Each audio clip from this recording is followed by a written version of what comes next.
How to private an Instagram post, quick and easy. Hi guys, welcome back. Today I'm giving you a tutorial on how to private an Instagram post very easily. So let's get started. First, what you guys need to do is you will open up Instagram on your mobile phone, and this is where you will get. In order to private a post, that means that we want to make it completely private. We do not want our followers to check that post out, and we want to turn off commenting everything. How to do that? Open up your profile and it will show you the posts that you have.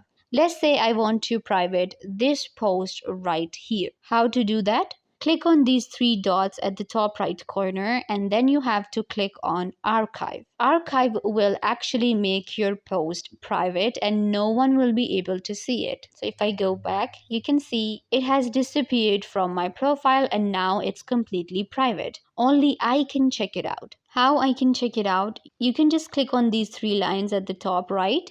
Click on archive and it will show you your stories archived and post archives as well. So only I can see this post now and it is completely private. I hope that I was a big help. Don't forget to give this video a big thumbs up, leave a comment down below, turn on bell notification and subscribe to YouTube channel.